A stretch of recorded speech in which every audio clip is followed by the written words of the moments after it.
السلام عليكم. لا تنسوا الاعجاب بالفيديو والاشتراك في القناة تشجيعا لنا لنستمر بنشر المزيد ان شاء الله. السلام عليكم ورحمة الله وبركاته. اللهم صل وسلم وبارك على سيدنا محمد وعلى آله وأصحابه أجمعين. ازيكم يا حبايبي، عاملين ايه؟ صلوا بينا على النبي. النهاردة احنا هنتكلم عن رؤية الخيانة الزوجية في المنام، لما واحدة أو واحد يشوفها في المنام. بس قبل ما اتكلم عنها ياريت ما تنسوناش باللايك والشير وفعلوا الجرس، واللي ما اشتركش في القناة يا جماعة ياريت يشرفنا ويشترك. واللي عنده اي رؤية او اي استفسار يخش على الفيديو يسمع الفيديو، وفي اخر الفيديو في الكومنتات او التعليقات يكتب الرؤية بتاعته، وان شاء الله انا هكون معاكم وهرد عليكم باذن الله. وفي كده عند الفيديو جرس تتكوا عليه لايك وكلمة اشتراك بالاحمر، يا ريت تتكوا عليها وتشتركوا يا جماعة. ماشي. رؤية الخيانة الزوجية يا جماعة من احب الرؤى واجمل الرؤى في المنام، سواء للرجل او للمرأة. تمام.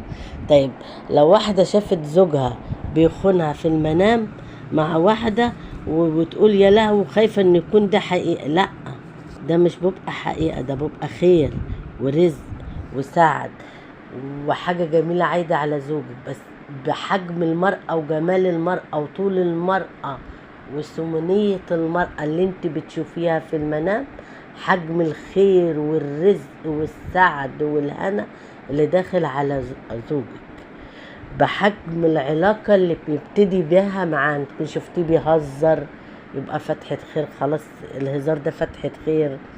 شفتيه ببوسها، البوسة قبول، ربنا هيقبل منه شيء، او انتوا مستنين شيء ربنا يقضيه لكم.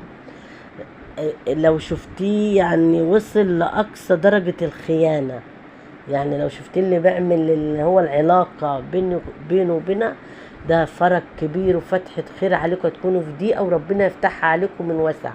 أبشري. وبجمال المرأة وطول المرأة، الطول عز ورزق كبير. المرأة تخينة وسمينة، رزق ورزق كتير جدا.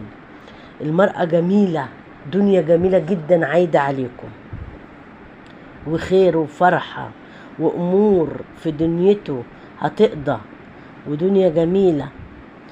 طيب لو الرجل شاف مراته بتخونه، نفس الرؤية. لو شفت ان الست بتاعتك بتخونك على قد جمال الرجل اللي هي معاه وطوله وتخنه وحجمه ومدى العلاقة، مدى درجة الخيانة، رزق داخل عليك وفرحة وسعد ودنيا جميلة وهنا فوق ما تتخيل. ميراث جاي لها، وظيفة تعلى في وظيفتها، شغل هيجي لها كانت مستنياه. لو شفتها ان هي بتبوس قضاء حاجة، امور قبول حاجة انت مستنيها، نفس العلاقة زي الرجل زي الست.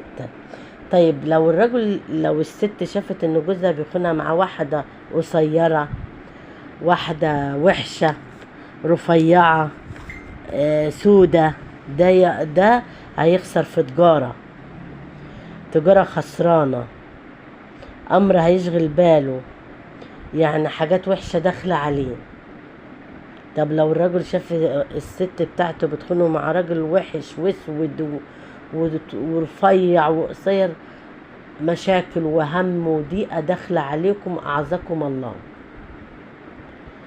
طيب ليه بقى يعني ما يكونش عندكم شك في الحقيقة، ان انت بتشك في مراتك في الحقيقة وانت بتشك في جوزك في الحقيقة، ده لا، تبقى الرؤية دي من الشيطان.